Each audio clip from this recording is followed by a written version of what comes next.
abrir a programação que eu tenho aqui no Excel, tá? Nós temos a prova agendada aí para o dia 16 de outubro, tá? Então, reforçando a necessidade de vocês preparando já os planos de projeto que devem ser apresentados até o dia 26, ou até o dia 16, até o dia da prova, né?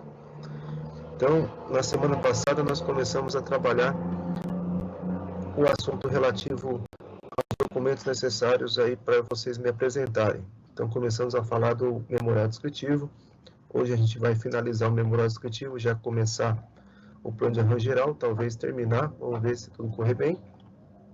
E nos demais dias aí da semana, né, sexta-feira, depois, hoje aqui, nós estamos aqui, no dia 28. Nós temos aí mais a sexta-feira, depois a segunda-feira, depois a outra sexta-feira, para a gente tentar finalizar todo o conteúdo relacionado a esses documentos de projeto, tá? Então, o meu objetivo, obviamente, não é dar aula de projeto, né? É simplesmente dar uma, não vou dizer orientação, mas algumas dicas importantes daquilo que vocês têm que tomar cuidado na hora de fazer a adequação dos planos, né?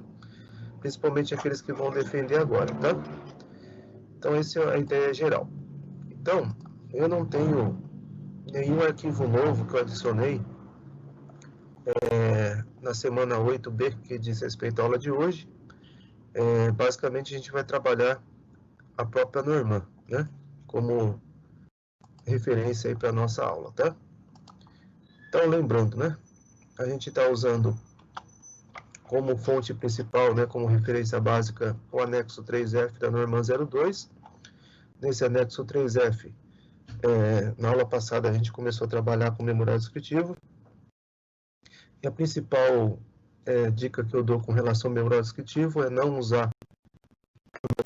utilizar, né, o anexo 3G e não incorporar ele no texto, mas sim criar um anexo específico para o memorial descritivo. O anexo 3G, ele apresenta várias informações que muitas vezes não são aplicáveis à sua embarcação, mas elas não podem ser excluídas, né? E se por acaso não for aplicável, você utiliza aí uma forma de identificar que não é aplicável. Pode ser aí um tracinho, um hífen, um xizinho, ou escrever mesmo não aplicável. É isso que eu comentei na aula passada, né? E as informações que vocês devem tomar cuidado na hora de preencher o memorial. Então, eu falei do item 1 do memorial, que fala sobre a identificação da embarcação, armador, construtor. No caso, vocês vão colocar o nome de vocês como tecnólogo naval responsável, né? Dados do contrato de construção, características principais da embarcação, do casco, né? Comprimento, boca e assim por diante.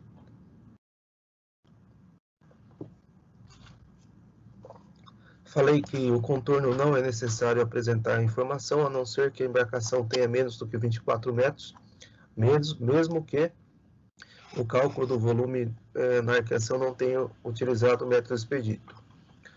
O item 3, característica da estrutura. Falei para vocês, se possível, informar a especificação do aço que vão utilizar, mas se vocês não tiverem essa informação ou acharem que não é importante, né, colocar só o aço mesmo, mas eu acho que é importante para mostrar, inclusive, o seu conhecimento aí sobre o assunto de estrutura. Falei também das características de compartimentagem, né, para incluir, se for o caso, né, um campo referente às anteparas não estanques, que não consta aqui no item 4. Falei para utilizar aí a dimensão da casaria e da superestrutura, não contemplando beirais, por exemplo, ou elementos que estão além das anteparas, né? Porque os dados aqui são utilizados para fazer a conferência da arqueação. No item 5 de características de cumbagem, falei para vocês da necessidade de incluir a capacidade do tanque de dejetos ou tanque de água servidos, que não consta aqui como um dos itens a serem preenchidos. E naqueles que não é aplicável, colocar um xizinho ou não aplicável, alguma coisa desse tipo. Não excluir o item, né? No item 6, falei para vocês incluírem mais um item relacionado aos profissionais não tripulantes, se a sua embarcação tiver essa característica, né? e aí na lotação acrescentar mais tripulantes, ou melhor, mais profissionais não tripulantes para lotação total da embarcação. Tripulação não precisa ser contemplada na distribuição da tabela aqui, porque a tabela só diz respeito aos passageiros. Então, quando a embarcação transportar passageiros, tem que indicar quais as formas de transporte desse pessoal, distribuído em cada convés. Se tiver mais do que uma forma de acomodação, de forma simultânea, né, tem que ser informado na tabela também, e tem que estar condizente com o plano de segurança, que a gente vai ver depois na próxima aula. Se por acaso a embarcação tiver outros convés, né, que não são relacionados ao principal, e primeiro e segundo convés, pode ser acrescentado outras colunas, não tem problema nenhum, mas não pode eliminar nenhuma das linhas, tá? Se por acaso a embarcação não fizer transporte em redes ou em camarotes, por exemplo, a linha tem que ser mantida só para demonstrar que não existe esse tipo de transporte. Então, muito bem. Falei também dos regulamentos nacionais e internacionais, relacionar pelo menos a norma da capitania onde a embarcação vai operar, né? E também o RIPEA. Essas são as 3 normas principais que vocês devem relacionar. Se vocês acrescentarem a LESTA, a R-LESTA, por exemplo, também é bem-vindo, né? Porque mostra que você tem o conhecimento aí sobre o assunto. Mas as 3 principais são a norma da capitania do local de operação, ou as capitanias, né? E também o RIPEA. Falei das características de propulsão. Se por acaso essa embarcação não utilizar motor a combustão, né? Utilizar um outro tipo de máquina motriz, né? Pode acrescentar um item a mais aí. Caso contrário, basta escolher qual a opção e especificar o motor. A caixa redutora da mesma forma, o propulsor colocar o maior número de detalhes possível do propulsor, né? Não é simplesmente colocar um tipo hélice, por exemplo, hélice de 4 passes, né? Se for possível, aí colocar não só o tipo, que é um hélice Betruste, por exemplo, o diâmetro, o número de passes, a relação de áreas, A sobre A0, e a relação do passo, né? Passo sobre diâmetro P sobre D. Mostra também que você tem o conhecimento sobre o assunto. No caso real, ele serve para que o armador não venha substituir o propulsor e, obviamente, não apresentar algum tipo de resultado que não é condizente com o projeto que foi elaborado, né? Uma maneira, então, de amarrar aí o projeto que foi feito com a embarcação que foi construída. Nas características de serviço, informar, além da velocidade, a autonomia da embarcação a partir do raio de ação, quanto a embarcação pode navegar sem necessidade de reabastecer. E a tração estática só é aplicável para as embarcações que executam atividades de reboque. Então, se a sua embarcação for rebocador ou for uma embarcação de multipropósito que opera também na atividade de reboque, tem que informar que a tração estática esperada, né? Porque vocês estão na etapa de projeto, vocês vão só fazer uma estimativa de polar pull. Falei do item número 9, para descrever o sistema de geração principal e de emergência como fonte de alimentação de energia. Se por acaso a embarcação utiliza uma fonte alternativa, né, por exemplo, solar, né, tem que acrescentar mais um item aqui, ou fazer uma adaptação para que ele seja contemplado aqui no item número 9, né, que não pode deixar de ser indicado, tá? Então, se o sistema é formado por um grupo gerador, indicar qual é o motor que aciona o gerador, as características do gerador. Isso vale também para o sistema de emergência, se por acaso tiver. Se a embarcação tiver 2 equipamentos com a mesma característica, a mesma especificação técnica, adote um como equipamento principal e outro como emergência. Ou seja, 2 grupos geradores idênticos, por exemplo, né? Pode dividir aqui os dois, cada um como sendo um principal de emergência. Embora, né, a gente saiba que esses dois podem funcionar como equipamentos principais, né? Baterias, eu acredito que todas as embarcações de vocês tenham baterias, mesmo que seja só para dar partida no motor, né? Então tem que especificar aqui a quantidade, o tipo e a capacidade. O tipo, sempre utilizar aí a nomenclatura, a terminologia utilizada normalmente pelos fabricantes, né? Então colocar aí como bateria o do tipo chumbo ácido. Essa é a nomenclatura normalmente utilizada, tá? E na especificação, que é a capacidade, colocar a capacidade em ampere-hora, né? Quanto que ele consegue fornecer de corrente num determinado período de tempo. Que no caso aí, ou melhor, aqui está errado, é ampere vezes hora, né? Ao invés de ser ampere dividido por hora. E caldeiras principais, se por acaso a embarcação tiver, mas eu acredito que o projeto da faculdade aí da FATEC Jaú dificilmente contemplaria uma caldeira, né? Seja principal ou auxiliar, mas se por acaso a embarcação tiver, tem que também estar prescrito aqui, principalmente a pressão de operação, ou seja, né, requisitos técnicos relacionados à caldeira. Também eu acredito que não tenha, né, em nenhum caso, mas se a embarcação transportar produtos derivados de petróleo, por exemplo, né, pode ter uma caldeira aí para ser utilizada para inertização dos tanques. Aí o 9.8 tem essa finalidade, descrever essa caldeira para geração de gás inerte. O 10, equipamento de carga. Parei por aqui, né? Acho que foi o último ou penúltimo item que eu contemplei na aula passada. Então, equipamento de carga, se por acaso sua embarcação tiver algum item que não está listado aqui no memorial descritivo, acrescentar ou adaptar um desses itens existentes, né? Então, vamos supor que a embarcação tem uma ponte rolante, um pórtico, alguma coisa, pode ser introduzido aqui num item mais próximo ou com característica mais próxima desse equipamento, por exemplo, né? Acrescentar junto do guindaste e colocar o pórtico, a informar as características desse equipamento.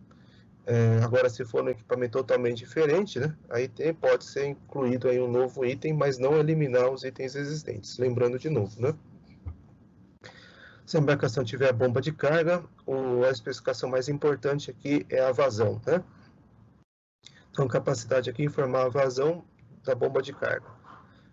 Não comentei, né, pulei aqui, mas no guindaste, todos aqueles equipamentos que tem movimentação de lança, incluindo o pau de carga, né, tem que ter uma informação com relação ao alcance. Aqui no caso não tem, não está informado aqui no pau de carga o alcance, mas é uma exigência do plano de capacidade, tá? Então, por esse motivo, tem que estar incluído aqui mais um item que é o alcance que o equipamento tem para até ser contemplado no plano, para evitar que haja uma ocupação do espaço, né? E o equipamento não poder operar de forma satisfatória, tá? Então, o alcance aqui é o raio de atuação do guindaste ou do pau de carga, por exemplo, né? Então, normalmente isso é previsto ou desenhado aí no plano, né? Onde tem o equipamento, então faz-se aí um raio, normalmente aí, para indicar qual é o alcance do equipamento e a capacidade, né? Tantas toneladas, por exemplo, que é o alcance de um determinado equipamento, ou quilos, né, se for o caso. A bomba de carga, além da vazão, é importante informar qual é a forma de acionamento, se vai ser através de um motor de combustão, uma bomba elétrica e assim por diante, né? Escotilha de carga, reforcei com vocês a necessidade só de informar as escotilhas dos porões de carga. Não contempla aqui nesse item os acessos ao casco para passagem de pessoas, né? Por exemplo, escotilhões, agulheiros, não são contemplados nesse item, tá? Não é necessário informar, nem acrescentar um novo item, tá? Então, aqui é só para carga mesmo, né? Portanto, é que o item 10 diz respeito só para carga, tá? Então, se por acaso a embarcação de vocês tem um porão de carga, informar a quantidade de escotilhas, né, que são as aberturas dos porões, e a característica das tampas, se por acaso tiver, como elas são acionadas, né? se tem algum tipo de sistema diferente do que está listado aqui, acrescentar o item, né? Sei lá, por exemplo, vamos supor que seja um sistema somente hidráulico, né? Não é eletrohidráulico. Então, vai acrescentar mais um item aí. Aí, equipamento de governo, né? Normalmente os alunos reclamam muito, né? Porque não tem a característica de torque do equipamento de governo aí, né? Da máquina do Leme. Mas essa é uma informação obrigatória, tá, gente? Não pode ficar sem apresentar, né? No semestre passado, até combinei com o Antônio Marcos, semestre passado, ou retrasado, desde o retrasado, que o Antônio Marcos, quando estava dando atendimento individual para os alunos, que fizesse aí, né, uma breve abordagem para o cálculo do sistema de governo. Não sei se vocês aprenderam isso na disciplina acho que de sistema de governo mesmo, né? Propulsão e governo, como dimensionar aí o torque do sistema ou da máquina do Leme, tá? Que obviamente isso depende das características do Leme, né? Da força necessária para a atuação do Leme, mas é necessário você chegar nesse resultado aqui, porque é uma especificação importante do memorial descritivo. Então, se você deixar em branco, obviamente isso vai ser uma exigência, né? Então, o correto seria fazer um dimensionamento do sistema como um todo, incluindo a máquina do Leme, conforme o tipo de acionamento, né? Se ele vai ser hidráulico, elétrico ou mecânico, né? Aí, em função disso, chegar no resultado de torque necessário, tá? Se sua embarcação não tiver um sistema de governo convencional, por exemplo, se for operar com jato-bomba ou azimutal, por exemplo, aí acrescentar ou alterar aqui, né, as informações de tal modo a contemplar as especificações do sistema utilizado, tá? Então, por exemplo, ao invés de ter máquina do Leme, né, acrescentar um outro item aí, sistema azimutal, por exemplo, né? Aí informar só as características do sistema de azimutal, que basicamente também é um sistema de propulsão, né? Ou simplesmente colocar uma observação no caso azimutal, dizendo que é o mesmo equipamento utilizado para a propulsão. Se a embarcação tiver bow thruster ou stern thruster, informar a localização a partir de uma referência, né? Por exemplo, a 2 metros do bico de proa, ou 5 metros a partir do espelho de popa. Essa localização do propulsor lateral. A quantidade e a potência são também informações obrigatórias aqui. Se a sua embarcação tiver esse equipamento, né, esse sistema instalado aí. Com relação aos equipamentos de amarração e fundeio, os molinetes são equipamentos como se fossem roldanas, né? Então, molinete e cabrestante, ele tem características similares, né? A única diferença aí é que o molinete ele é horizontal e o cabrestante vertical.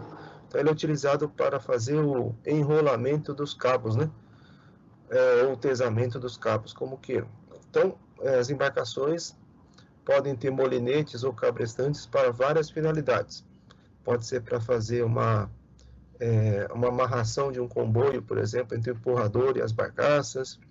Pode ser um molinete aí para fazer o recolhimento e içamento de uma âncora, né? Ou seja, são equipamentos de trabalho, né?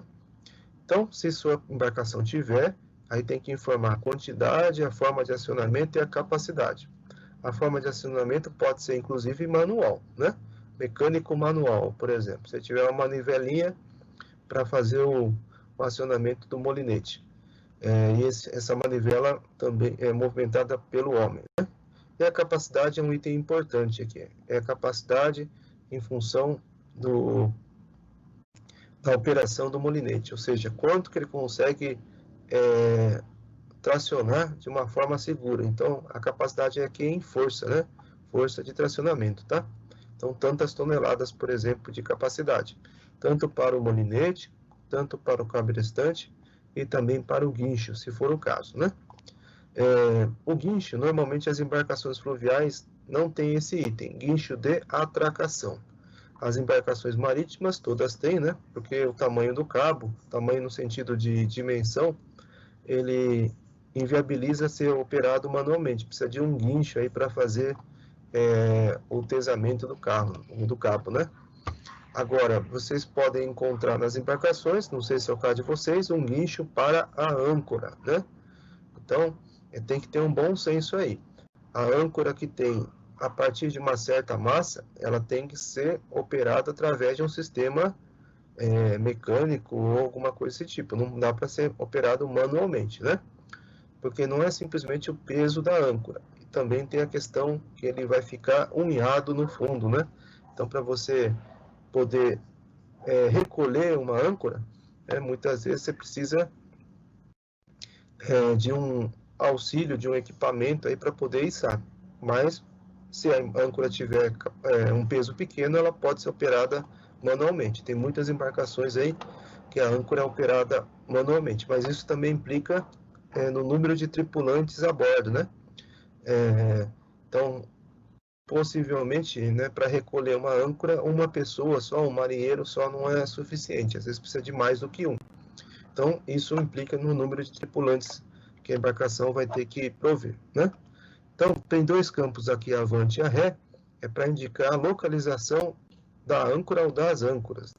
Então, as embarcações autopropelidas normalmente têm a âncora avante. As embarcações tipo empurrador, né, normalmente ou deveriam ter, né, as âncoras posicionadas a ré, né, porque eles estão acoplados no conjunto com as barcaças, e aí inviabiliza a utilização de uma âncora avante, tá? Esses empurradores normalmente têm âncoras a ré. Agora, vocês vão ter que dimensionar a sua âncora aí. Desculpe. Ou seja, quanto que ele vai pesar, né? Lembrando que o cálculo tem que ser considerando o tipo da âncora utilizada, né? Se ela é Danfor, por exemplo, almirantado, né? E aí, em função disso, ele tem uma capacidade aí de fixar no fundo, de unhar, que a gente chama, e isso depende do local, do tipo do leito do rio, né? Se for o caso, e também do deslocamento da embarcação. Então, isso aqui você vai ter que fazer aí uma estimativa, né? De dimensionamento dos ferros ou das âncoras que você vai ter a bordo e contemplar isso no seu projeto. Então, é só lembrar das aulas, eu acho que do Lucchini, né? Que ele dá no primeiro semestre como fazer essa estimativa, tá? A melhor fonte de consulta, na minha opinião, são as regras das classificadoras, mas vocês vão encontrar estimativas também no próprio arte naval para dimensionar as âncoras na sua embarcação, tá? Eu aconselho colocar um guincho guincho de âncora, mas não é um item obrigatório. Então tem que informar o tipo da âncora, o peso e a sua localização. Aí entramos no item 13, que diz respeito a equipamento de salvatagem, né, que é um assunto que eu não comentei ainda. Bom, no item 13, ele fala de todos os equipamentos de salvatagem necessários a bordo, né? Então, começa falando de embarcações de sobrevivência, tá? Essa tabela, ela não pode ser alterada, né? Embora tenha aqui um xizinho já no modelo da própria Normand, que no meu entendimento aí ele foi feito para ajudar, mas pode confundir, né? Então, é para dizer assim, né, que, por exemplo, o aparelho flutuante não tem propulsão. Então, é um xizinho aqui para não ser preenchido o campo, tá? Mas, por exemplo, né, balsa salva-vidas e baleeira, né, tem uma capacidade que tem que ser informada. Então, o xizinho está indicado de maneira incorreta aqui. Então, a minha sugestão é limpar, tira esse xizinho e preenche, ou melhor, você preenche somente o campo que é correspondente à embarcação de sobrevivência que você vai adotar a bordo, e o restante você fazer xizinho, né? Ou colocar não aplicável, alguma coisa desse tipo, né?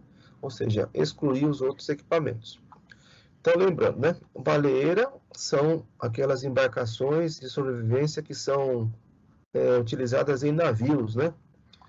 Que são normalmente totalmente fechadas, que tem sistema de propulsão próprio, podem ou não ser lançadas automaticamente, né? Que é o sistema free fall, né? Que eles chamam, né? Ou também pode ser lançadas por turcos, que são aqueles guinchos aí de lançamento de baleeira. Na navegação interior, eu nunca vi uma embarcação de navegação interior usando uma baleeira. Deixa eu pensar aqui se eu não. Nunca é uma palavra muito forte, né? mas eu particularmente nunca vi mesmo. Baleeira não. Agora, balsas salva-vidas, vocês vão encontrar algumas de navegação interior que usam balsas salva-vidas. Principalmente balsas salva-vidas infláveis, tá? Existem as chamadas balsas salva-vidas rígidas, mas como material homologado brasileiro, não tem nenhum, né? Todas que têm homologação brasileira são todas infláveis, tá?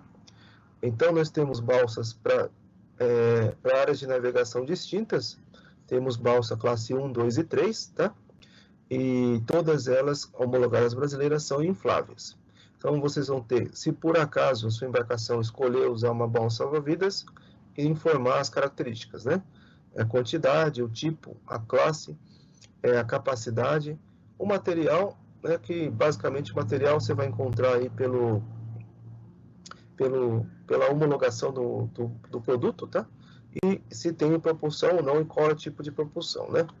Então, a balsa salva-vidas, eu acredito que ela é útil quando o local de operação exige, né, que o indivíduo não fique na água, tá? Sei lá, por algum motivo, né? Então, ela é útil para você desembarcar o pessoal, né, sem que haja contato na água, tá? Porque as pessoas todas têm que embarcar na balsa, né? Tem espaço suficiente para todo mundo. Na maioria das situações, né, utiliza-se o aparelho flutuante, que tem uma função de ser um auxílio à flutuação, simplesmente, né? Ele pode ser rígido ou inflável e só tem uma classe, que é a classe 3.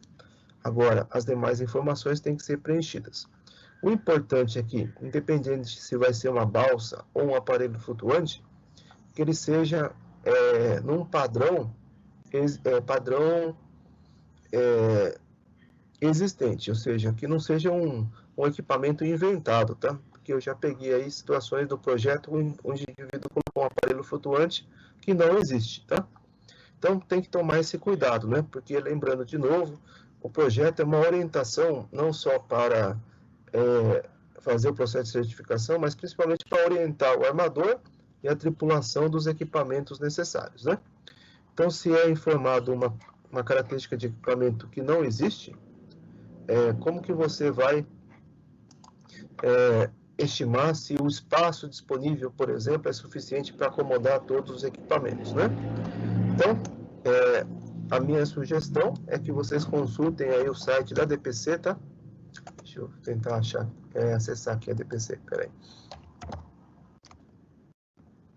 No site da DPC você vai encontrar uma relação de material homologado, né? Então vamos pegar aqui, ó. DPC, segurança do tráfego aviário, homologação de material. Na homologação de material homologado para embarcações e plataformas. É aqui que você vai entrar. Ele vai estar em ordem alfabética, procura lá, aparelho flutuante. Olha, eu falei que não tinha. Ah, não, tem sim. Não é aparelho flutuante. Eu ia falar de balsa rígida, mas não tem mesmo. Balsa rígida não tem, só balsa inflável. Mas aparelho flutuante, eu tenho aparelho flutuante rígido e inflável. Eu não sei se vai ter os dois aqui. Vamos ver. Aparelho flutuante rígido.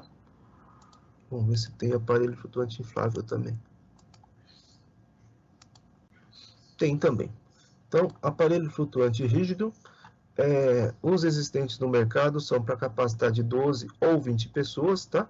Ah, tem um pequenininho aqui, ó, para 6 pessoas. Isso é uma mudança que aconteceu aí recentemente. Se bem que o certificado já é antigo, né? Bom, então isso significa que você pode utilizar somente aparelhos de 6, 12 ou 20 se forem rígidos, tá? Esses são os existentes que são homologados. Você pode misturar, inclusive, né? Não precisa ser todos com a mesma capacidade, tá?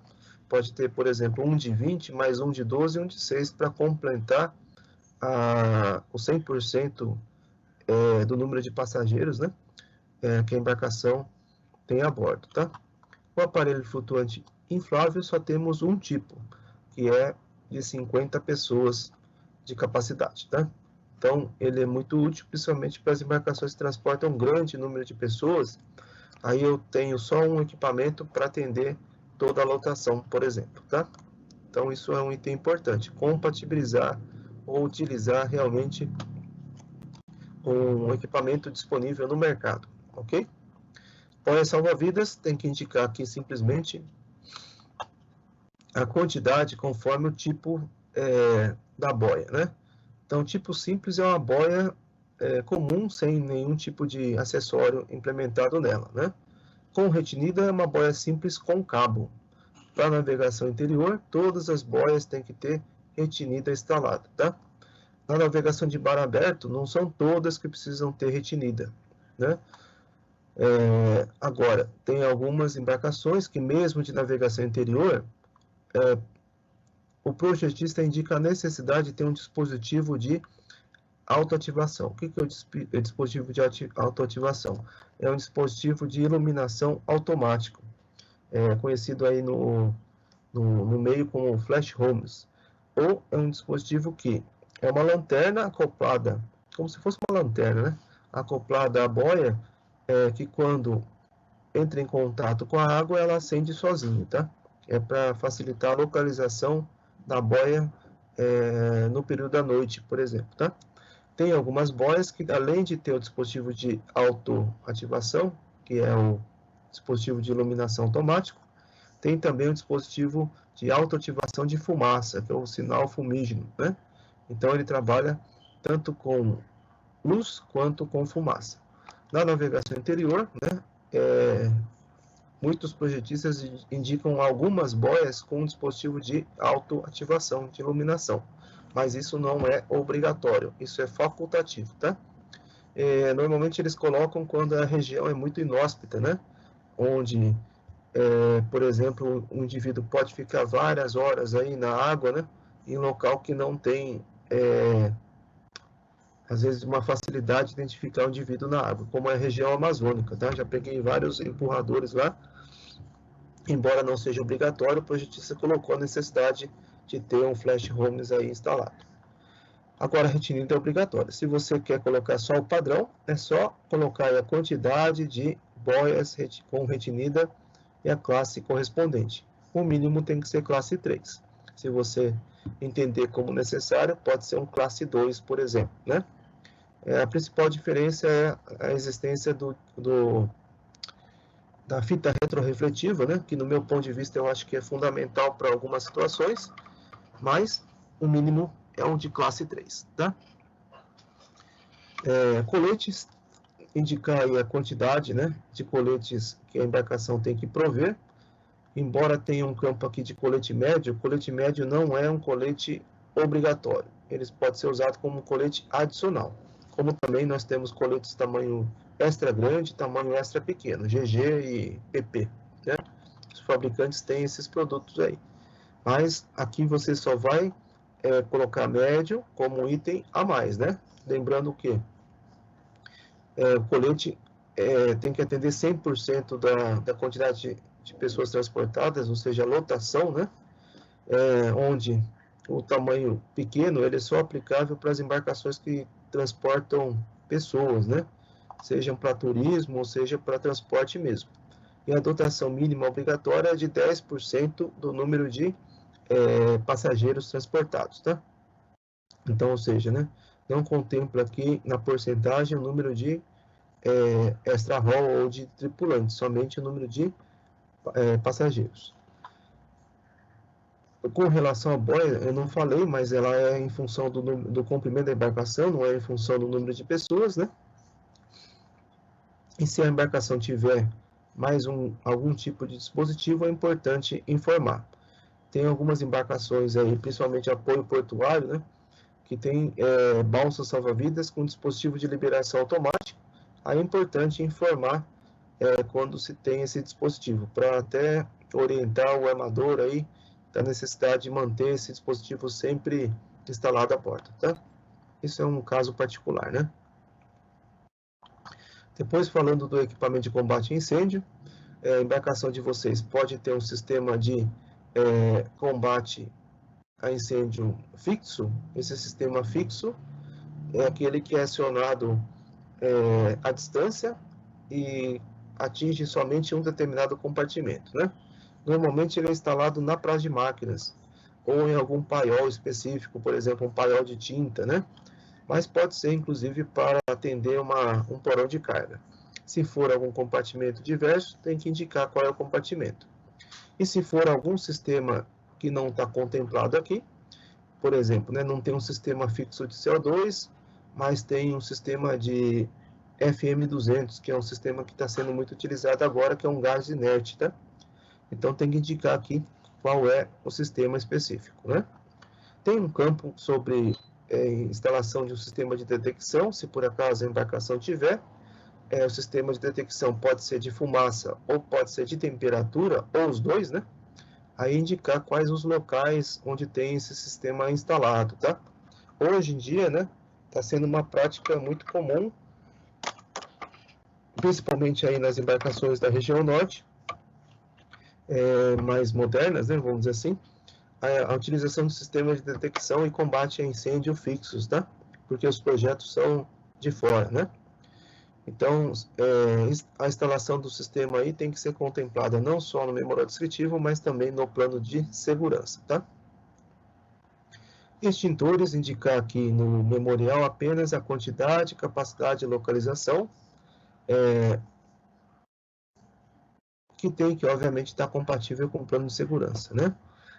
Aqui você pode colocar, inclusive, uma observação, né? Que eu já encontrei nos projetos. Por quê? Porque existem classes de extintores que são compatíveis entre si.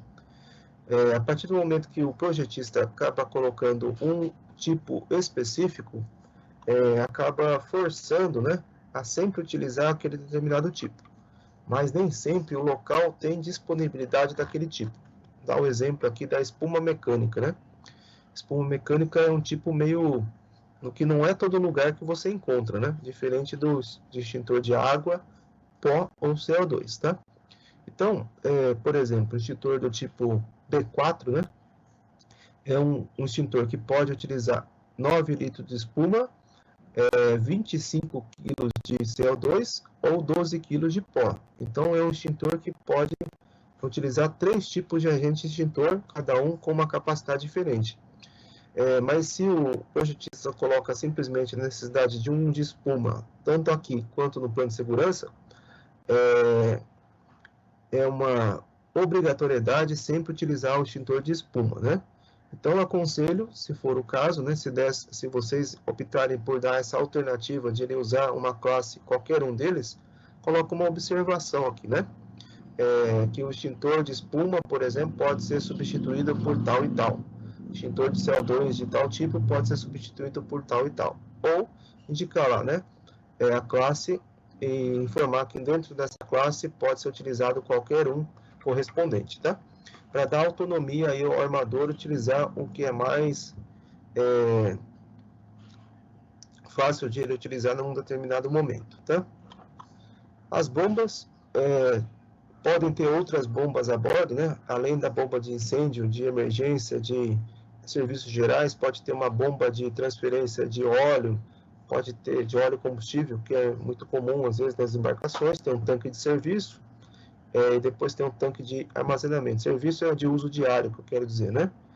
E às vezes a própria bomba do motor, né? Talvez não é suficiente para utilizar a transferência do óleo, por exemplo, né? Então teria que ter uma outra bomba auxiliar. Então, se tiver a necessidade de incluir outras bombas, que não são de incêndio, de emergência, de serviços gerais, de esgoto, lastro ou antipoluição, aí acrescentar aí uma bomba a mais, né? O importante aqui da bomba é informar a forma de acionamento e a capacidade, tá? Acionamento, se ele vai ser acionado por motor elétrico, se vai ser motor a combustão, se ele vai ser interligado com o motor, por exemplo, né? Então, vou dar um exemplo aqui de preenchimento, desse que está no campo das bombas. Tinha aqui um preenchido.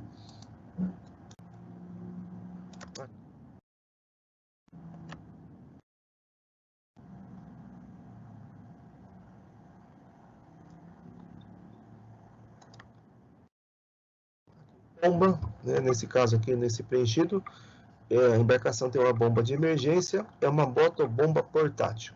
É aquela que pode ser transportada pelo marinheiro e ser utilizada em caso de emergência para esgotar um compartimento, por exemplo. Né? Um espaço vazio, por exemplo, que sofreu uma avaria, né? Está entrando água, então usa essa motobomba portátil aí. Serviços gerais, duas bombas acionadas pelo motor, ó, né? Então, informar aí a forma de acionamento. E a capacidade é um item importante, né? Equipamentos de esgoto, lastro e antipoluição. Nesse caso, é o sistema de esgotamento, tá? Não é o sistema de águas servidas, né? Então, é para esgotar os compartimentos. Então, se a embarcação tem bombas de esgoto, informar aqui as características da bomba. Se a embarcação tem um sistema de lastro com água, informar aqui as características do lastro com água. Se ela tiver um lastro fixo, eu sugiro, né, que seja alteradas as informações aqui do item 15.2 para descrever o tipo de lastro fixo utilizado a bordo, né? Então, por exemplo, em vez de... A quantidade pode ser, né? Por exemplo, 10 blocos de concreto, né? Tipo, dimensões aqui, tanto por tanto por tanto. E a capacidade é o peso total aqui do lastro utilizado a bordo, né? Peso individual e peso total. É uma importante informação, né? Para até amarrar aí o armador, para que ele sempre utilize o lastro fixo, por exemplo, né? Separador de água e óleo não é um item obrigatório pela Norman, né? Mas é um item que é contemplado pela lei do óleo, por exemplo, né? Para que não haja risco de ser lançado nenhum resíduo oleoso na água, a não ser que a embarcação tenha um tanque de armazenamento, né? Tanque de borra, por exemplo, para ser retirado o material todo em terra, para que ele não seja jogado na água. Unidade de tratamento de esgoto sanitário, se a sua embarcação tiver, né, informar aí qual é o tipo, a capacidade do equipamento, né, também cumprindo a legislação sanitária. Equipamento de navegação, aqui ele consta alguns itens que devem ser complementados em função das exigências do item 0401, né? A Norman, no item 0401, ela lista todos os equipamentos de navegação em auxílio obrigatórios, tá? Então, por exemplo, o radar já é um item que não é obrigatório, só para as embarcações que têm 500 AB ou mais. A agulha magnética ou agulha giroscópica, né, um dos dois. O piloto automático não é um item obrigatório, né? O odômetro não é um item obrigatório, seja de fundo ou de superfície, né? Para quem não sabe, o odômetro serve aí para medir velocidade, né? O ecobatímetro, para medição de profundidade, ele é obrigatório para as embarcações que construídas depois de 98. Agora, o indicador de ângulo do leme não é um item obrigatório, só para as embarcações que têm mais do que 500 AB. O AIS também não é um item obrigatório, a não ser que a capitania, né, do local de operação exija o AIS. O GPS também não é um item obrigatório. Então, tem alguns itens listados aqui que não são obrigatórios e outros são. Mas faltam outros itens que são obrigatórios, né? Então, lá no item 0401, né, não pode esquecer disso, vocês vão consultar lá e adicionar todos os itens obrigatórios, tá?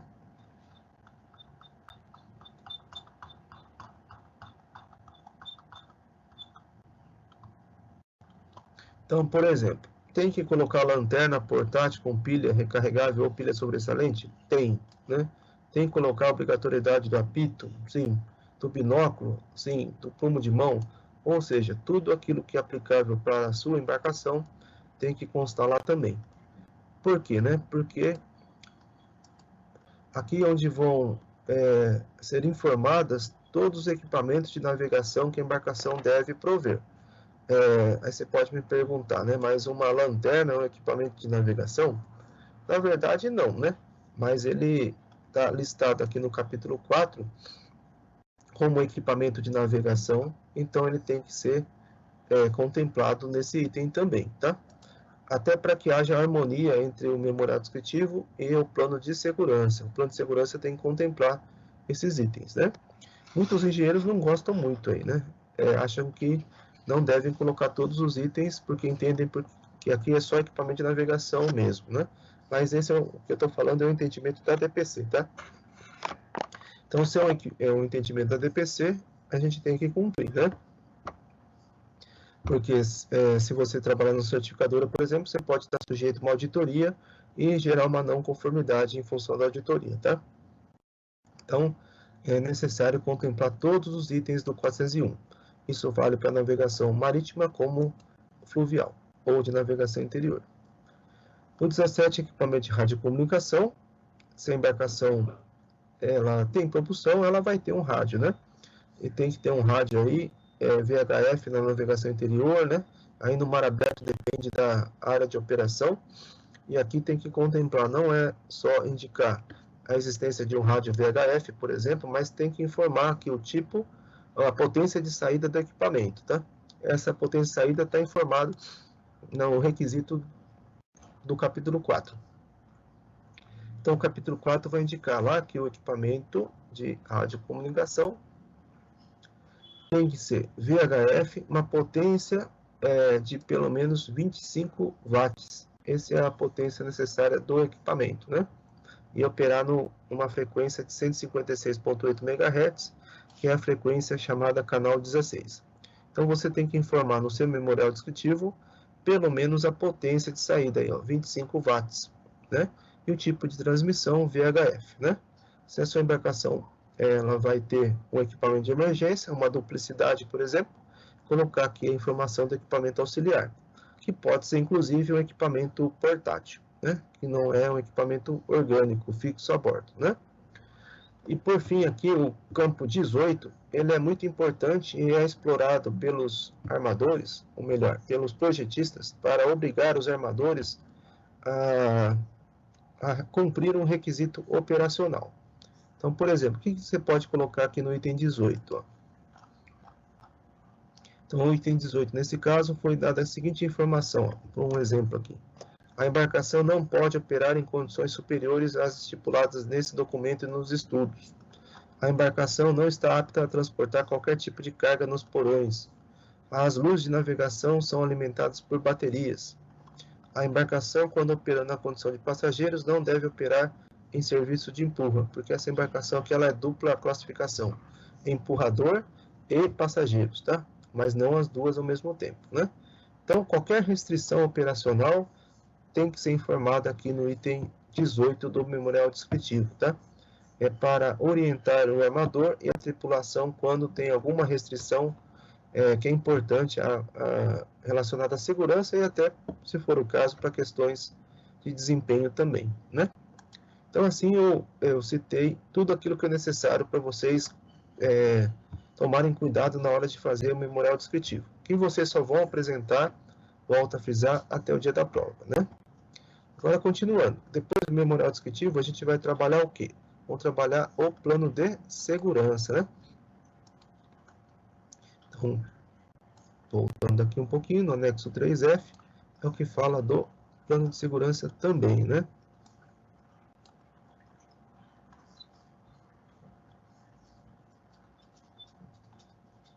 Logo na sequência, depois, o memorial descritivo tem as informações do plano de segurança, não, desculpa, plano de arranjo geral. Então, na faculdade, né, aceita-se que o plano de arranjo geral seja apresentado junto com o plano de segurança, capacidade e luzes, tá? Uma informação importante, né?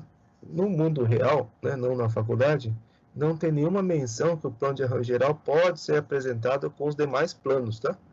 Então, quando você for trabalhar lá fora, né, se for trabalhar com projeto mesmo, é bom obter uma informação se o órgão de certificação no qual o projeto vai ser analisado aceita a apresentação do plano de arranjo geral junto com outros documentos, por exemplo, junto com algum outro plano, ou tem que ser apresentado separado, tá?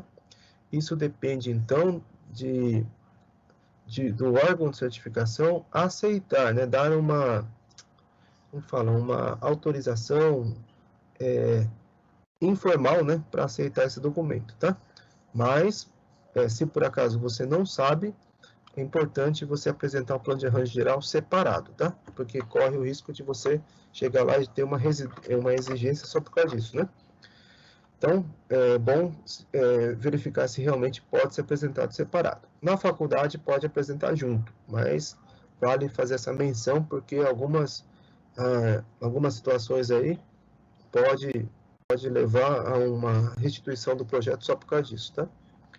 Então, plano de arranjo geral, lembrando, qual que é a finalidade? É apresentar as características principais da embarcação, incluindo a sua compartimentagem, habitabilidade, equipamentos principais, para que a embarcação seja visualmente caracterizada, né? Vamos pensar assim.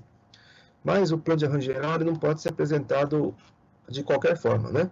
Então, ele tem um padrão mínimo para até servir como referência e facilitar o processo de aprovação e depois de vistoria, né? Então, primeiro ponto importante são as vistas, tá? Então, são algumas vistas obrigatórias. A primeira delas é a vista do perfil, em perfil longitudinal. Então, é obrigatório aí que a embarcação tenha uma vista de perfil longitudinal, né? Representando o quê, né? Um corte na linha de centro. O corte na linha de centro visa principalmente identificar a compartimentagem do casco e a localização dos principais equipamentos, né? Então, por esse motivo, é muito comum os projetistas não apresentarem um corte na linha de centro da parte que está acima do convés principal, e sim somente o que está abaixo do convés principal, tá? Na navegação de esporte e recreio já é diferente, né?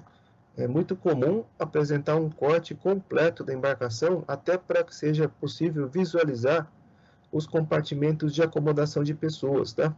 Porque para navegação de esporte e recreio, isso é um chamariz até para o cliente, né? Agora, na navegação comercial, normalmente se faz nesse padrão. Então, não precisa apresentar mais do que uma vista de perfil longitudinal, tá? Vejo muitos projetos aí que são apresentados uma vista de perfil sem corte e outra vista com corte, tá? O que é obrigatório é uma vista com corte, né? Para indicar a localização dos compartimentos do casco, né? E tomar cuidado quando for fazer essa vista com corte para realmente representar o corte na região do plano de simetria, da linha de centro, né? Se você quiser acrescentar outros planos de corte, aí você vai gerar outras vistas. Mas o principal é o corte na linha de centro. Então, não precisa fazer a representação em corte da casaria. O importante é fazer do casco. E, obviamente, na parte de cima você pode apresentar sem que seja um corte, uma vista lateral simplesmente, tá? Então, voltando. Além do plano de perfil, é necessário apresentar as vistas de cada convés ou teto, né? E quando que você sabe qual é a vista que é obrigatório apresentar? Tem que apresentar todas, né? Nesse caso, o plano de arranjo geral, como representa toda a visualização da embarcação, é como se você estivesse representando uma casa, né? Tem que representar desde o telhado até o porão, né? Então, todos os níveis têm que ser representados, tá? Aí, minha sugestão não, que no caso de vocês vai ter que ser obrigatório, né? Representar a partir do perfil a vista dos convéses, né, na sequência, mantendo o alinhamento necessário aí, sempre começando do mais alto para o mais baixo, né? O mais alto significa o teto mais alto e o mais baixo seria a vista do fundo. Se por acaso um determinado teto ou um determinado nível de convés não for com uma extensão de todo o comprimento, aí você pode reposicionar essa vista em algum outro local. Mas se ele tiver aqui uma grande parcela do comprimento, fazer o alinhamento com o perfil longitudinal. Então, por exemplo, quando que você não vai ter um comprimento muito grande, né? Vou pegar um outro exemplo aqui. É uma embarcação autopropelido de carga, vamos supor, né? Você tem aí uma pequena casaria na região da popa, por exemplo. Então, o convés do comando é um convés muito pequeno, né? Se você colocar alinhado com a vista de perfil, ele vai ocupar um pequeno espaço só e vai perder muita área aí, né?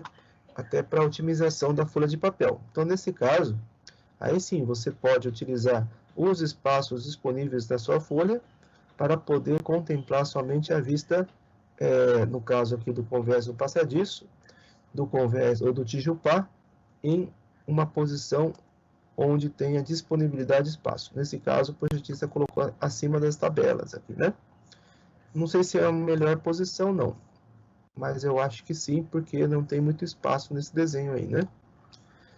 Então, o importante é, na hora que for reposicionar, então, que não seja alinhado com a vista do perfil longitudinal, que seja informado corretamente a posição das cavernas, né?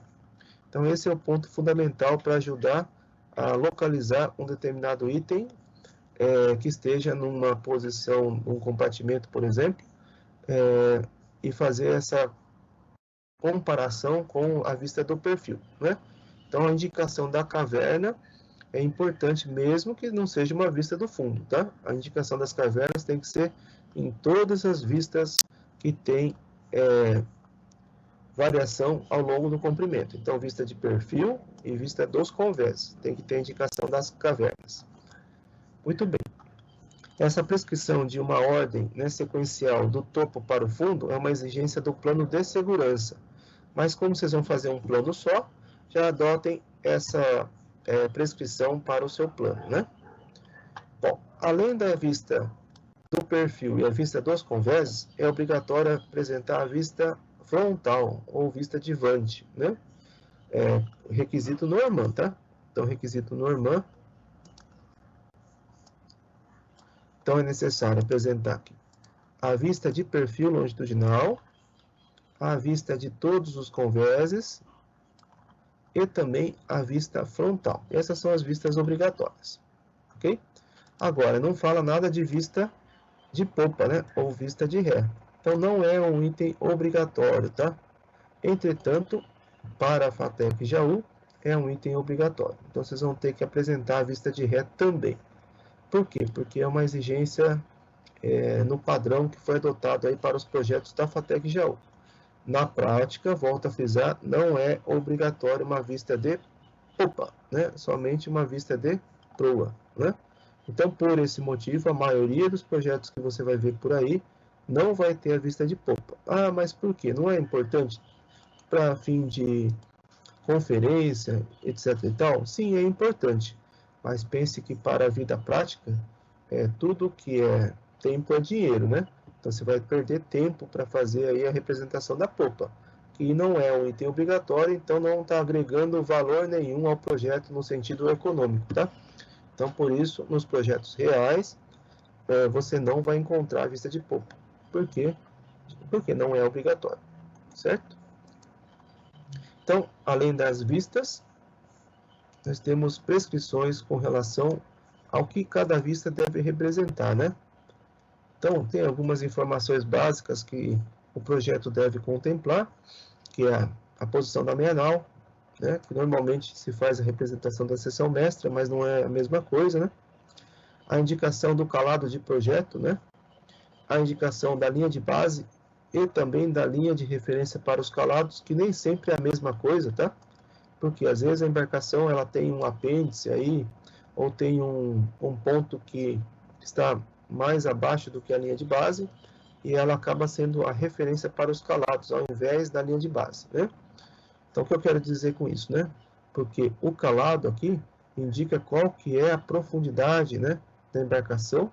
Então, essa profundidade da embarcação, ela tem que contemplar pontos que geram restrição de passagem, né? Então, se por acaso tiver algum apêndice aí, a referência tem que ser indicada, né? Qual é o ponto mais baixo que a embarcação possui. A linha de base já é a referência para o casco, né? Essa é a principal diferença. Bom, fora isso tem que estar a indicação das perpendiculares, perpendicular de vante de ré, né? E as informações das características principais, tem que estar informado também. Não tem aqui nesse desenho, mas tinha que estar informado aqui as características principais. E aquilo que eu havia dito, né? uma indicação das cavernas, tá? Uma régua métrica, a FATEC já usa como padrão, mas não é um item obrigatório, tá? Então, no caso real, dificilmente vocês vão encontrar aí uma embarcação que tenha régua métrica, só vai ter régua de cavernas mesmo. Ah, por que a FATEC Jaú pede para ter a régua métrica? É para facilitar a conferência do projeto, sem ter necessidade de ter uma régua, tá? Mas para um caso real não precisa ter réguas métricas, né, de medida, só régua correspondente ao cavernamento. Essa régua não precisa ser régua, tá? Pode ter uma indicação no próprio desenho, né? Como é a maioria dos casos vocês vão encontrar, né? Na linha de centro aqui, normalmente o projetista coloca a numeração das cavernas no próprio desenho, não faz uma régua a mais. Isso vale para todas as vistas, né? Então, como eu comentei, então para a vista do convés principal tem que ter uma indicação da localização das cavernas também, né? Isso facilita aí até a identificação de alguma não conformidade. Então, as vistas, de um modo geral, ela tem que ter uma representação da compartimentagem do casco. A compartimentagem representa a divisão interna do casco, né? Então, para que eu tenha um entendimento dessa visualização, eu tenho que ter lá a localização das anteparas estanques e não estanques, né? Então, no desenho tem que ter a indicação de quais anteparas a embarcação possui e se ela é estanque ou se não é estanque, né? Então, entre cada uma das anteparas estanques, eu tenho um compartimento, tá? E esse compartimento, ele tem que estar devidamente identificado. Não basta simplesmente dizer onde estão as anteparas. Tem que dizer qual é a característica do compartimento, mesmo que seja um compartimento vazio. Então, aí utiliza-se normalmente o texto espaço vazio, né? Então, todas as vistas têm que ter essa identificação. Então, por exemplo, aqui numa vista de fundo, né? Esse projetista aqui colocou o tanque de colisão de Vante, mas tem um compartimento enorme aqui, né? Que inclusive está sem a indicação correta das anteparas. Ó. Deveria estar a indicação das anteparas na vista de fundo, né? Aqui não está indicado corretamente, mas independente disso, né, tem que estar a indicação aqui de cada um dos compartimentos. Por exemplo, né, espaço vazio 1, espaço vazio 2, assim por diante, ou mesmo só espaço vazio, só para indicar que é um local não utilizado, né? Um outro compartimento aqui, ó, compartimento de tanques, por exemplo, e assim por diante. Isso vale não só para o casco, mas também para qualquer nível de convés. Todos os compartimentos têm que estar identificados, né? Todos têm que ter a denominação deles, mesmo quando seja claro qual é a característica do compartimento. Aqui, por exemplo, vamos ver se tem aqui a identificação correta dos espaços. Ó. Aqui também não tem, né? Só tem lá pique tanque de Vante, faltou lá o espaço vazio, compartimento dos tanques de água servida, ou compartimento de tanques 1, compartimento de tanques 2, praça de máquinas, né? Faltou aqui a indicação do pique tanque de ré, né? Antepara do pique tanque de ré. Ou seja, né?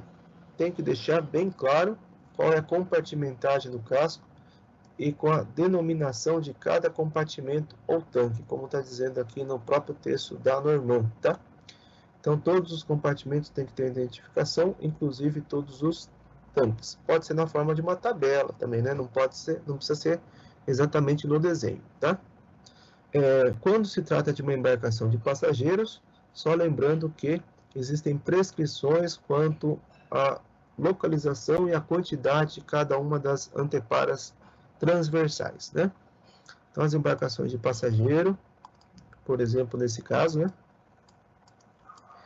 Elas têm que ser providas obrigatoriamente de anteparas que limitam a praça de máquinas, né? Sendo que uma dessas anteparas tem que ser coincidente com a localização do tubo telescópico, né? Acho que vocês aprenderam isso aí. E se por acaso não for coincidente, tem que fazer uma alternativa, né? Para que não haja problemas de alagamento da praça de máquinas num caso de um acidente, por exemplo, né? Então, o correto é sempre ter uma antepara onde tem a passagem do tubo telescópico. Essa é a prescrição normal, né? Opa. Então, nessa embarcação, por exemplo, a antepara, ela tem que isolar o tubo telescópico em um compartimento de menor tamanho, né? Então, o pique-tanque de ré é considerado um compartimento de menor tamanho. Tudo isso por quê, né? Porque é uma região aqui muito suscetível a ter um problema de impacto, né? E o rompimento do tubo telescópico no casco vai levar a ter um alagamento do casco, né? Então, para evitar que haja o rompimento e alague a praia de máquinas, o alagamento ele vai ficar contido num compartimento aí adjacente, tá? Essa é a situação ideal, né? Que o antepara seja posicionado na passagem do tubo telescópico pelo casco, tá? Se por acaso não for possível, por algum motivo, né? Por exemplo, não tem como mexer na antepara, não tem como instalar uma antepara. É o caso do San Marino, por exemplo. O San Marino não tem uma antepara do pique-tanque de ré. É uma praia de máquinas que vai até o espelho de popa. Então, como que aconteceu? Como que ele foi aprovado, né? Aí o projetista ele teve que apresentar um estudo de compartimento alagado, contemplando a praça de máquinas inteira, né?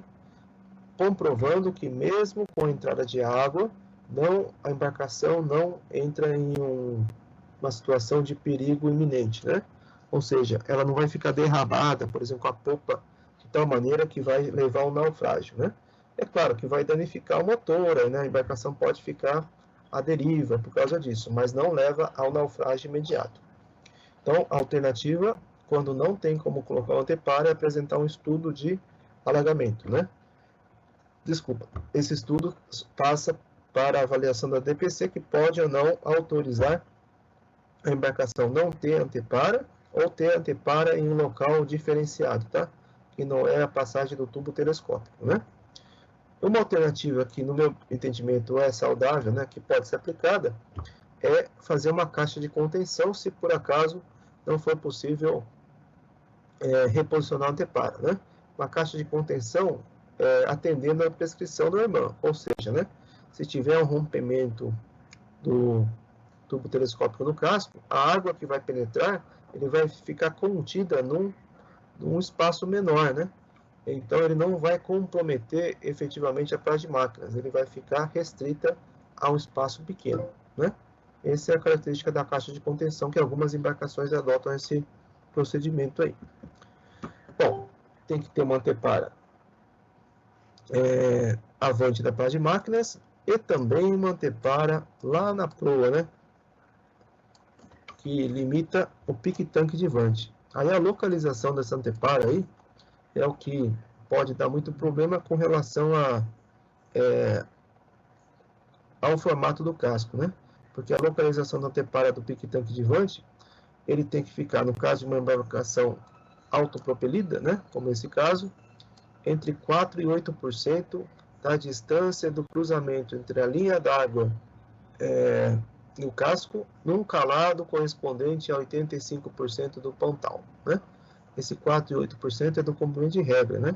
Então, muitas vezes é necessário, às vezes, colocar o quê? Né? Mais do que uma antepara, ou forçar o reposicionamento de uma antepara que já foi previamente calculada, tá? Então, isso pode dar algum problema. Mas, se vocês estão fazendo o projeto de uma embarcação de passageiros, tem que contemplar o posicionamento correto da antepara de vante.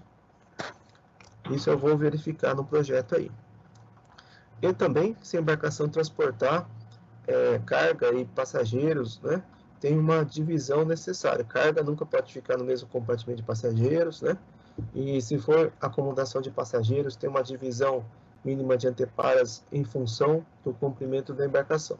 Tudo isso é importante do ponto de vista de compartimentagem, tá? Mas o correto, além disso, é fazer um estudo de compartimento alagado, né?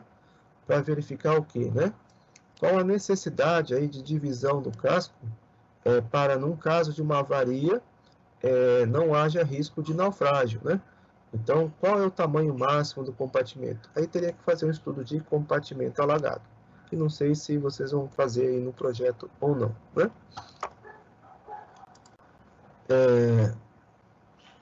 Outro item importante é a representação de todos os equipamentos, máquinas que são necessários para a operação da embarcação e são considerados importantes pela sua função ou dimensão. Então, função significa o quê? Aquilo que é vital para a embarcação, né? Então, você precisa representar um motor, um grupo gerador? Sim, mas repare que não precisa fazer o desenho idêntico do motor, é simplesmente uma representação gráfica para mostrar o layout da parte de máquinas, né? Qual é a localização do ponto de vista de interferência nos outros equipamentos, tá? Tudo isso é para finalidade de segurança, né? Então, todos os itens importantes. Aí eu contemplo com vocês, os itens importantes são aqueles que contemplam os principais sistemas de bordo, né? Sistema de navegação, propulsão, governo, geração de energia, amarração e fundeio, e carga, né? Sistema de carga, são sistemas fundamentais. Então, os equipamentos para esses sistemas têm que ser representados, tá? Sistemas, obviamente, relacionados à segurança, né? Também devem ser contemplados. E quanto ao seu tamanho, né? Então, às vezes, não é um sistema relevante, mas ele tem um tamanho muito grande. Então, ele deve ser representado para mostrar se tem alguma interferência em algum acesso ao equipamento de segurança, a uma passagem importante da tripulação, dos passageiros, né? Então, isso também é importante de ser representado, tá? Se por acaso existir, né? Indicação das perpendiculares, isso daí já falei. Sim, a disposição, ou melhor, a posição de cada uma das portas, vigias e todos os acessos ao casco, casaria e superestrutura, tá? Então, a representação tem que ser em todas as vistas possíveis, né? Então, é uma vista de conversa, então a localização de cada uma das janelas, cada uma das portas tem que estar devidamente indicado, né? Se for uma porta convencional, ela tem que mostrar o sentido da abertura da porta, né? Se for uma porta de sanfonada, né? Indicar aí claramente que é uma porta sanfonada. Uma porta de correr também indicar claramente que é uma porta de correr, certo? Então, isso tem que estar em todas as vistas, né? Então, por exemplo, nessa vista aqui, não está claro qual é a localização de cada uma das janelas do comando, ó, né? Então, isso tem que estar compatível com a vista de proa. Aqui é uma vista de vante.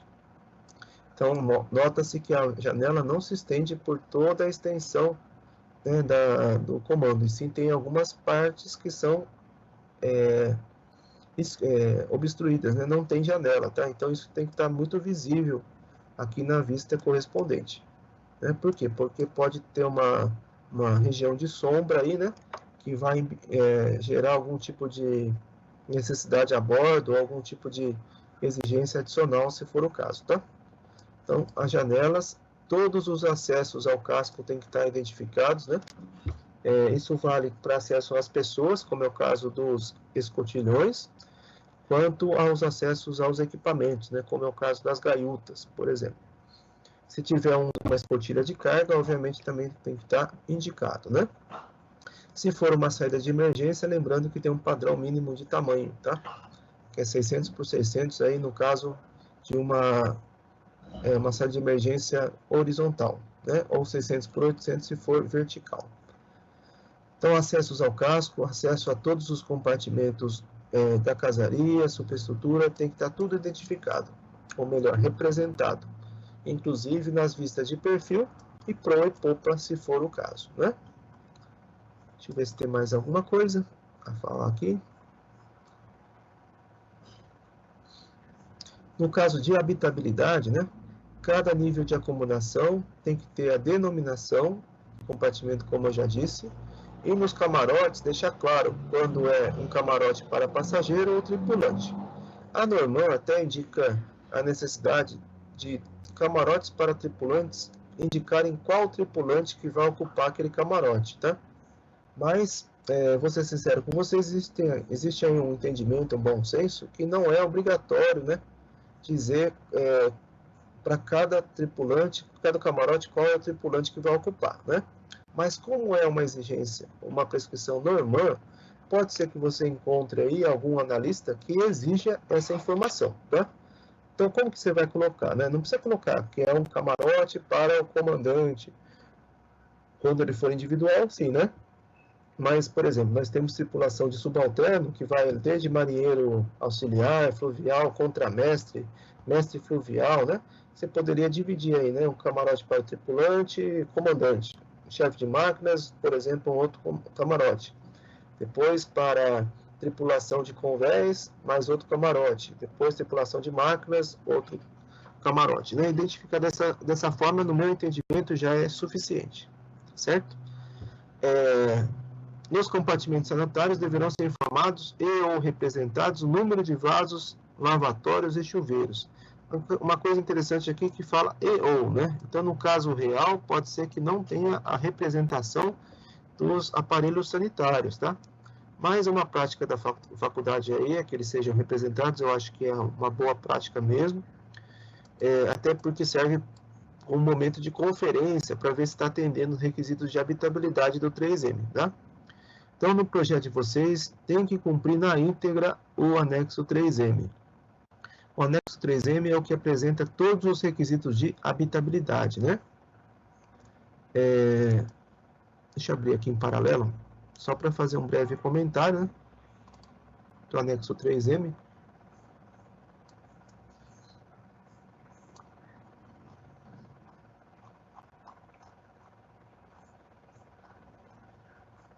Eu acredito que vocês tenham trabalhado com ele quando fizeram a disciplina de projeto 1, né? Mas vamos relembrar, né?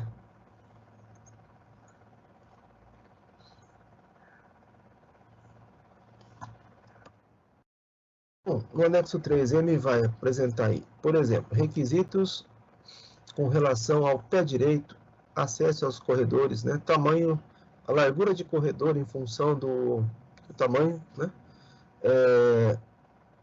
Necessidade de vias de escape aí, né? Dos corredores. Necessidade de espaço para bagagens nas embarcações que transportam passageiros, tá? Necessidade ou número mínimo de aparelhos sanitários para as embarcações, contemplando só os tripulantes ou contemplando os tripulantes mais os passageiros. Então, aqui nessas tabelas é onde você vai encontrar necessidade de, não de banheiros, mas de aparelhos necessários para os sanitários, tá? Por que eu falo isso? Porque não necessariamente um lavatório tem que estar dentro da unidade banheiro, ele pode estar do lado de fora, né? Não preciso ter um único compartimento que vai ser vaso, lavatório e chuveiro. Posso ter um só para chuveiro, outro só para vaso e o lavatório separado. Porque muitas vezes eu não tenho espaço suficiente a bordo, né?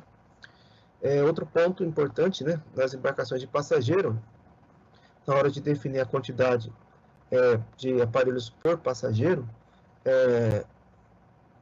o tipo de operação, né, se não for descrita, que é o ideal que esteja informado, inclusive no memorial descritivo, né, como que vai ser a viagem da embarcação, vai restringir a operação a uma certa condição, né? Então, conforme o número de vasos sanitários, por exemplo, se tem um para cada 100 pessoas, se no projeto não está informado isso, a embarcação vai estar restrita à operação de travessia, por exemplo, tá? Então, esses dados são importantes aí na hora de informar no projeto.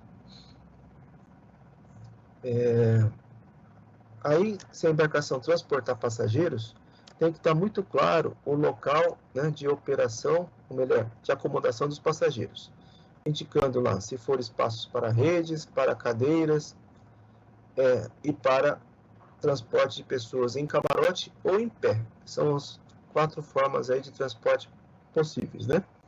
E aí o local de ocupação desses passageiros tem que estar devidamente delimitado, né? Ou seja, tem que ter uma linha de delimitação desses espaços. Mesmo que seja claro, né, no desenho, né, qual é o local onde as cadeiras vão ocupar, por exemplo, tá? Tem que ter essa delimitação. Além da delimitação, tem que estar informada a quantidade de pessoas que vai ser transportada naquele local, tá? Ponto importante, lembrando que a disposição aí não pode obstruir rotas de segurança, não pode obstruir equipamentos de segurança, e assim por diante, né? Ele tem que ser não pode interferir na condição operacional normal da embarcação. Tem alguns requisitos na área ocupada por cada tripulante, né? Eu acho que isso é importante vocês consultarem. Agora, as embarcações que fazem turismo, né, que ela não tem cadeiras fixas, a princípio, todas as cadeiras têm que ser fixas. Mas como que uma embarcação, por exemplo, é aprovada sem ter uma cadeira fixa, né? Às vezes tem um refeitório lá com cadeiras móveis, tá? Aí essas embarcações, a princípio, têm que apresentar um estudo de estabilidade contemplando a movimentação do mobiliário. Ou seja, além dos passageiros que vão ocupar, por exemplo, um bordo, né? Considerar que o mobiliário vai estar todo também movimentando, né, condicionado junto num bordo também. Aí vai ter um peso adicional devido ao mobiliário. Então, a princípio, né, todo o mobiliário a bordo tem que ser fixo, né?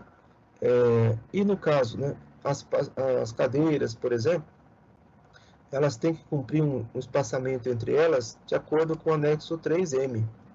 O anexo 3M, ele fala do espaçamento de cadeiras, no caso das cadeiras para transporte de pessoas, né, como se fosse um cinema, né, um metrô, né, um ônibus, né, mas mesmo tratando-se de uma mesa de refeição, considera-se o espaçamento entre as cadeiras, adotando o mesmo princípio aqui do anexo 3M.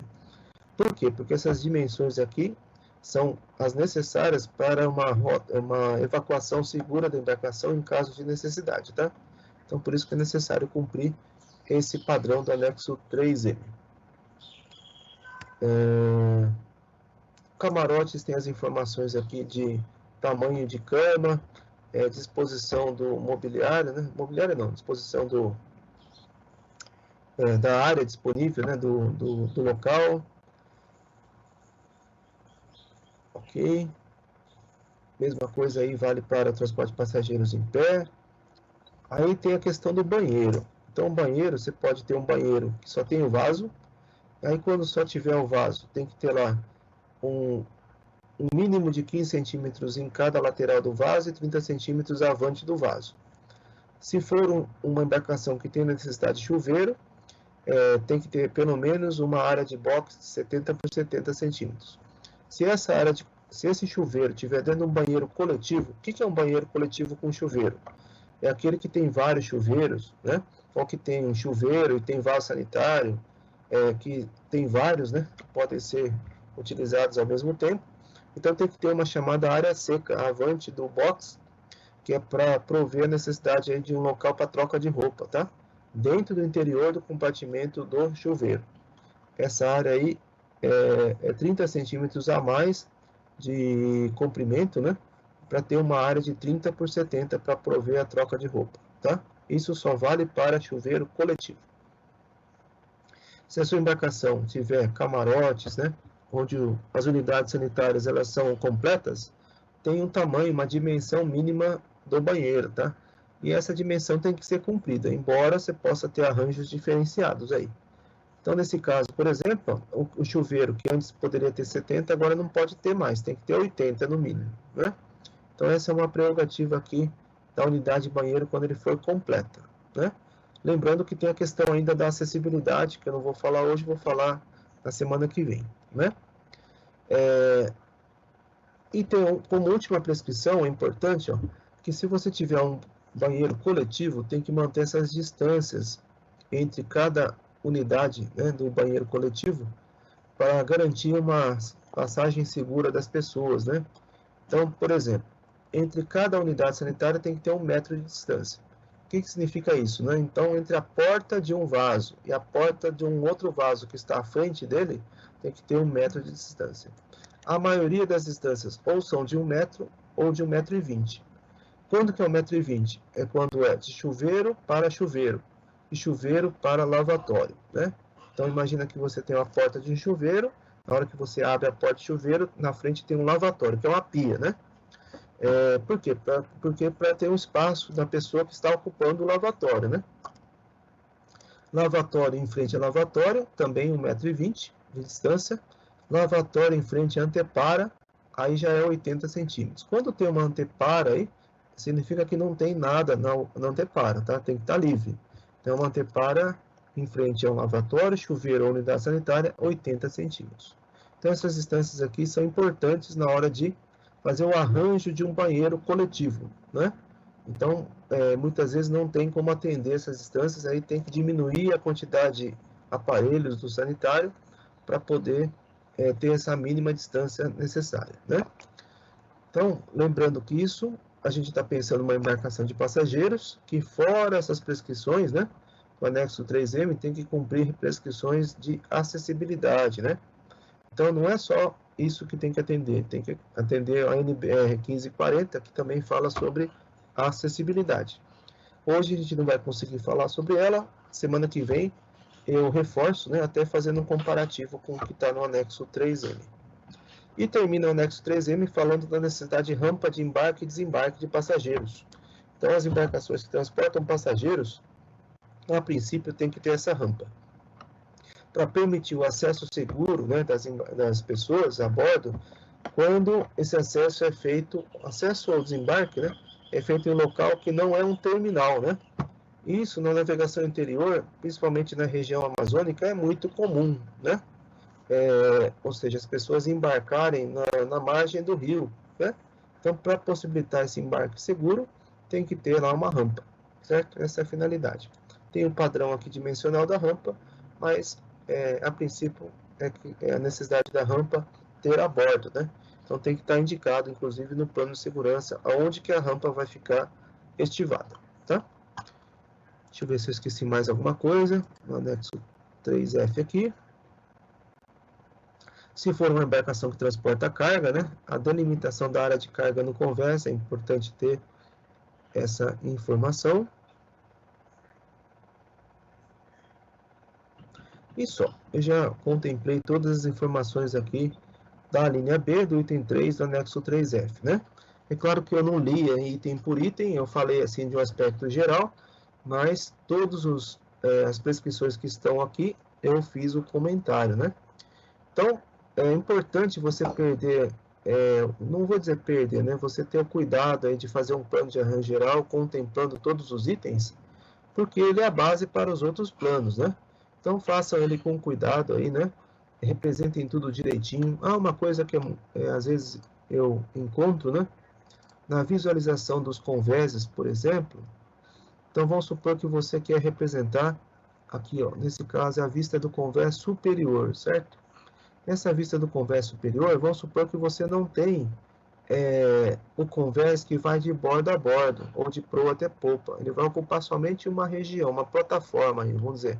Então, a visualização do casco, ela não pode ser em linha contínua, né? Tudo aquilo que não está no mesmo nível do convés que você está representando, ele tem que ser representado na linha tracejada, né? Para não gerar confusão, para indicar exatamente o que é naquele nível de convés. E os demais níveis são projeções, né? Então, as projeções têm que ser na forma de linha tracejada. Isso vale também na parte de máquinas, ó. Tudo aquilo que sair para fora do casco, né? Então, no caso aí, a linha de eixo, esse daí não dá para ver direito. Deixa eu mostrar no outro plano aqui.